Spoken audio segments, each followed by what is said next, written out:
और हमारे 4 chief ministers हैं, 4 में से 3 ओबीसी वर्ग के हैं। बीजेपी के 10 चीफ मिनिस्टर हैं, 1 ओबीसी वर्ग के हैं, और वो भी कुछ ही दिन में चीफ मिनिस्टर नहीं रहेंगे।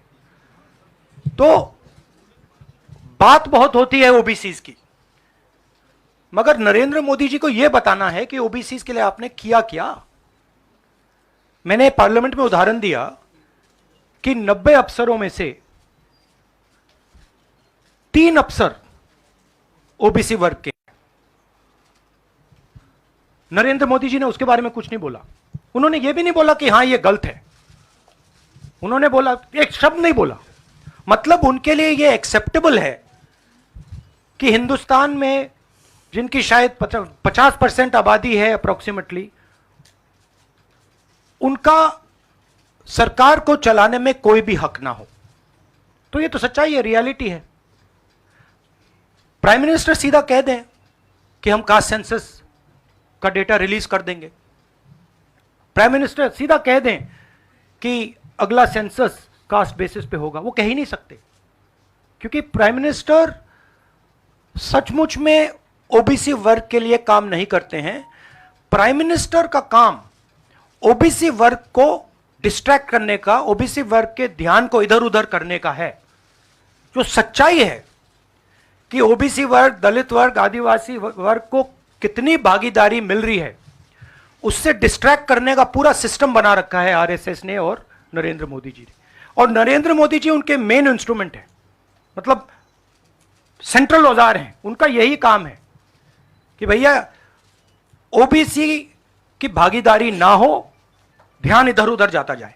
हमारा लक्ष्य, जैसे मैंने कहा, हमारा लक्ष्य है कि एक्सरे होना चाहिए।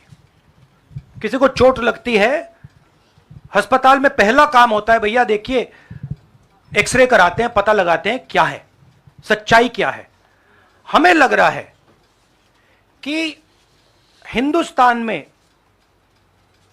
जो भागीदारी ओबीसी की होनी चाहिए, दलितों को होनी चाहिए, आदिवासियों की होनी चाहिए, हमें लगता है कि वो उनको नहीं मिल रही है। सस्पिशन है। अब हम सिर्फ ये कर रहे हैं कि हम एक्सरे कराना चाह रहे हैं, देखना चाह रहे हैं कि क्या ये सच्चाई है इसमें या नहीं। नरेंद्र मोदी एक्सरे कराने से क्यों डर रहे हैं? इसमें लोगों को बांटने की बात नहीं है, इसमें जो हक लोगों का है उनको देने की बात है। अब मुझे यह बात समझ नहीं आ रही कि हिंदुस्तान के जो प्रधानमंत्री हैं एक्सरे क्यों नहीं करा रहे हैं, एक्सरे करने से क्यों डर रहे हैं। और जहां भी जा रहे हैं आप नोटिस कीजिए, कहीं ना कहीं डिस्ट्रैक्ट करने की बात कर रहे हैं। कभी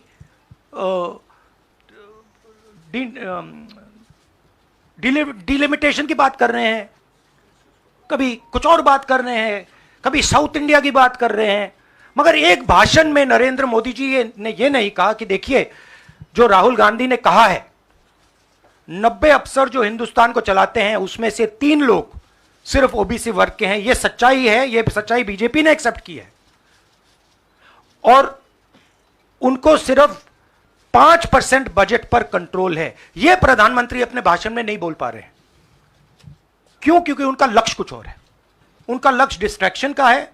और आप देखना, डिस्ट्रैक्शन करने के बहुत और तरीके निकालेंगे आने वाले समय में। एक के बाद एक डिस्ट्रैक्शन करने के तरीके दिखेंगे आपको। हमारा पॉलिटिकल डिसीजन नहीं है, यह न्याय का डिसीजन है, यह हिस्सेदारी का डिसीजन है। इसमें कोई पॉलिटिकल कैलकुलेशन नहीं है। हम हिंदुस्तान का जो मैस है, जो 50, 60, 70, 80% हिंदुस्तान की जो आबादी है, उसकी हिस्सेदारी की बात कर रहे हैं। और वो हिस्सेदारी देकर ही हम रहेंगे, ये हमने निर्णय ले लिया है। आप देख लेना, जैसे मैंने कोविड के बारे में बोला था, चाइना के बारे में बोला था, अब मैं बोल रहा हूं कास्ट सेंसस होगा और हिंदुस्तान के गरीबों की जो हिस्सेदारी बनती है वो उनको मिलेगी, और वो काम कांग्रेस करके दिखाएगी। जी राहुल जी, आपने कास्ट सेंसस के बाद इकोनॉमिक सर्वे की बात कही है, वो क्या इकोनॉमिक सर्वे स्टेट में भी होगा क्या, कांग्रेस रूल स्टेट में? एक चीज़। और दूसरा, आपने पार्लियामेंट में कहा था कि आपके पास जो कास्ट सेंसस का डेटा है वो आप अनाउंस करेंगे अगर सरकार नहीं करती है तो? नहीं, तो मैंने आप ये नहीं कब बोला। करेंगे? देखिए देखिए, हमारे पास कास्ट सेंसस का डेटा नहीं है, क्योंकि कास्ट सेंसस का डेटा हिंदुस्तान की सरकार के पास है। तो ये मैंने कभी नहीं बोला है। मैंने ये बोला कि हिंदुस्तान की सरकार के पास कास्ट सेंसस का डेटा है, हिंदुस्तान की सरकार को उस डेटा को रिलीज कर देना चाहिए। और अगर हिंदुस्तान की सरकार उस डेटा को नहीं रिलीज करेगी तो जब हमारी सरकार आएगी पहले दिन हम उस डेटा को रिलीज कर देंगे। सवाल, आपने जो इकोनॉमिक सर्वे की बात की, देखिए सवाल क्या है। सवाल यह है, पहला सवाल जो कास्ट सेंसस से क्लियर हो जाएगा, इस देश में कितनी आबादी किसकी है, ओबीसी की कितनी है, दलितों की कितनी है, आदिवासियों की कितनी है, बाकी लोगों की कितनी है, पहला सवाल। दूसरा सवाल, देश का जो धन है, देश के जो एसेट्स हैं, क्या वो इन लोगों के हाथ में भी हैं या नहीं।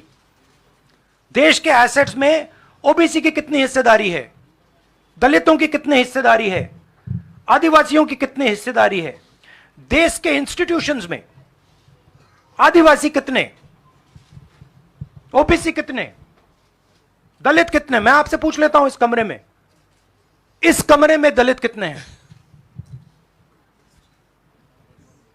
देखिए, ये मजा देखिए, इस कमरे में ओबीसी कितने हैं, हाथ उठा के दिखा दीजिए, देखिए मजा। नहीं, वो आप कैमरामैन है भैया, आपकी बात नहीं कर रहा हूं मैं, इनकी बात कर रहा हूं। तो यह सवाल है, हिंदुस्तान के इंस्टीट्यूशंस में ओबीसी कितने, दलित कितने, आदिवासी कितने, यह सवाल हम पूछ रहे हैं। इंस्टीट्यूशंस के बारे में पूछ रहे हैं, धन के बारे में पूछ रहे हैं, एसेट्स के बारे में पूछ रहे हैं, और आबादी के बारे में पूछ रहे हैं। मैं सिर्फ सवाल पूछ रहा हूं। उसके बाद डेटा के बाद क्या किया जाएगा उसके बारे में हमने अभी डिस्कशन नहीं किया, मगर हम एक ऐतिहासिक सवाल पूछ रहे हैं। हिस्सेदारी में ओबीसी वर्ग को कितना मिल रहा है, दलित वर्ग को कितना मिल रहा है, आदिवासी वर्ग को कितना मिल रहा है, बाकी लोगों को कितना मिल रहा है। यह हिस्टोरिकल सवाल है, और इससे हिंदुस्तान की जो आगे आने वाले का जो इकोनॉमिक मॉडल होगा, पॉलिटिकल मॉडल होगा, इसी बेसिस पे बने।